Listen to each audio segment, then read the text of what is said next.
चुनावी खबर।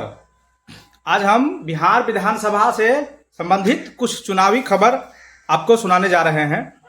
इस बार चुनावी का जो मोड है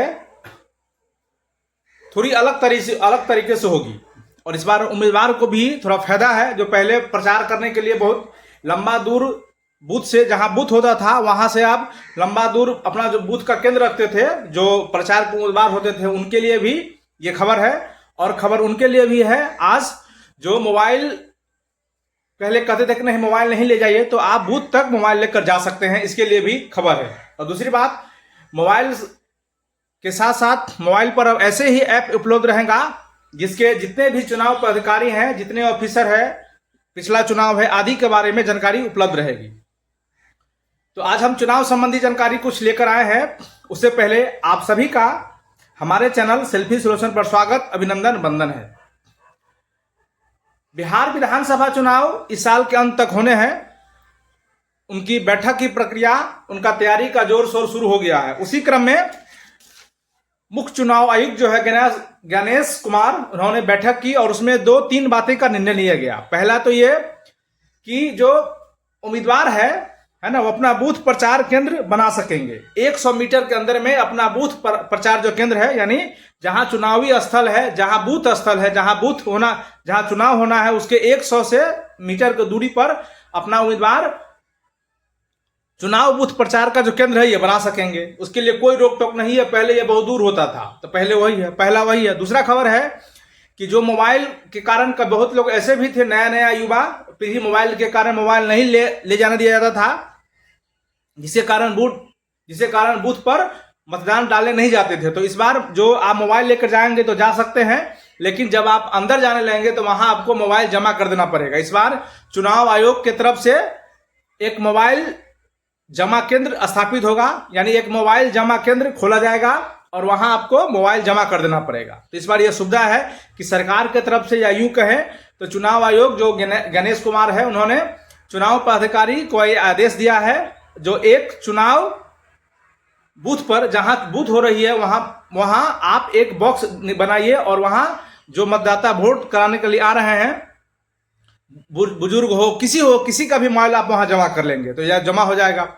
तीसरी खबर यह है कि एक सरकार जो है चुनाव आयोग के लिए आपके बूथ पर, आपके मतदाता में आपका नाम, सीरियल कितना है, कितना क्रम है, तो उसको खोजने में बहुत परेशानी होती है। वैसे ऐसी व्यवस्था इस बार फिर रहेगी, जो पोलिंग एजेंट बाहर में रहेंगे और आपका नाम और पर्ची आपको घर पर भी मिल जाएगा। बीएलओ के माध्यम से आपका चुनाव में कितना क्रमांक है और कितना मतदाता पर सीरियल है ये मिलेगा ही। लेकिन अब इस बार ऐसा ऐप आने जा रहा है, ऐसा ऐप की तैयारी हो रही है, डिजिटल युग है। इस ऐप में आप अपना नाम जब सर्च करिएगा या ईपिक नंबर दीजिएगा तो आपको पता चल जाएगा जो आपके कौन से बूथ पर आपको चुनाव देने जाना है, वोट करने जाना है, आपका ईपिक नंबर क्या है, आपका क्रम संख्या क्या है, आपके पिता का नाम, यानी सारी जानकारी। यही नहीं, वोटर लिस्ट की जानकारी, आपके क्षेत्र में या आपके विधानसभा में कौन कौन उम्मीदवार वोट कर रहे हैं, कौन कौन उम्मीदवार खड़ा है, उनका चुनाव चिन्ह क्या है। इसके बाद इससे पिछला जो लोकसभा चुनाव हुआ है, विधानसभा चुनाव हुआ है, उनमें किसको कितना वोट मिला है, क्या आंकड़ा रहा है। इसके बाद चुनाव अधिकारी का मोबाइल नंबर, बड़े बड़े पदाधिकारी का मोबाइल नंबर आदि का उस पर पूरा अपडेट रहेगा। आपके गांव में या आपके विधानसभा में बूथ का लोकेशन क्या है, जीपीएस सिस्टम लागू रहेगा। आप अपने बूथ पर आराम से आप अपना बूथ सर्च कर पाएंगे कि आपके घर से कितना बूथ दूरी है। इसके बाद राजनीतिक दल का भी सारा आंकड़ा उस पर रहेगा, कौन राजनीतिक दल, किसका पार्टी है, उसका चुनाव चिन्ह क्या है आदि, उस पर सारा डिटेल क्या रहेगा, इस बार जारी किया रहेगा। जीपीएस सिस्टम से लोकेशन ट्रेस किया जाएगा।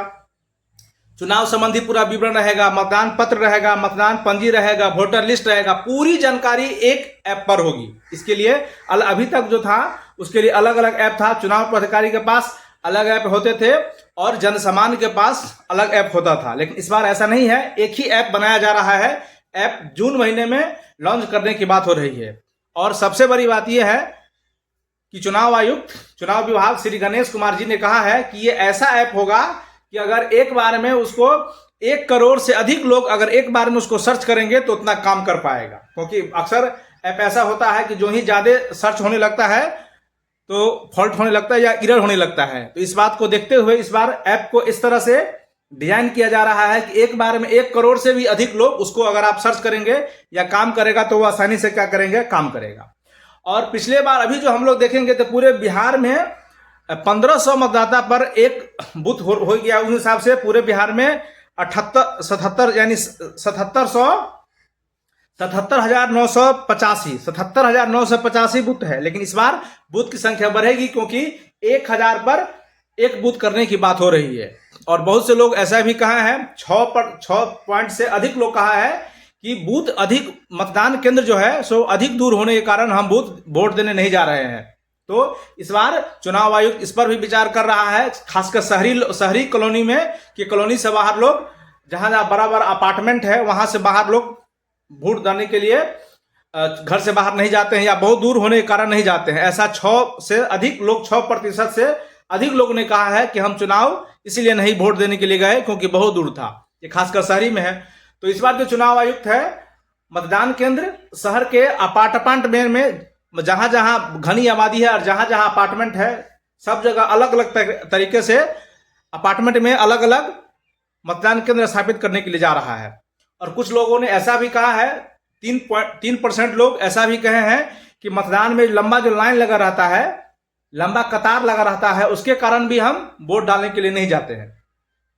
तो इस सब दोनों बात पर इस बार समीक्षा चल रहा है कि बूथ की संख्या थोड़ा बढ़ा दिया जाए, ग्रामीण क्षेत्र में भी कम लेकिन शहरी क्षेत्र में ज्यादा। और वहां जो है, जो कतार के कारण, लंबी कतार के कारण लोग वोट डालने के लिए नहीं जाते हैं। तो जो ही मतदान केंद्र की संख्या अधिक हो जाएगी तो लंबी कतार की भी संख्या कम हो जाएगी। इस पर सरकार इस पर विचार कर रही है। तो ये नया 2-3 अपडेट था, इस पर काम हो रहा है। जैसे ही फिर चुनाव संबंधी कोई अपडेट आएंगे आपको हम अवश्य बताएंगे। आप हमारे चैनल सेल्फी सोशल के साथ जुड़े रहिए। नमस्ते, नमस्कार। नए तरीके से आपको समझाने का अवश्य प्रयास करेंगे। इस वीडियो में इतना ही। नमस्ते, नमस्कार।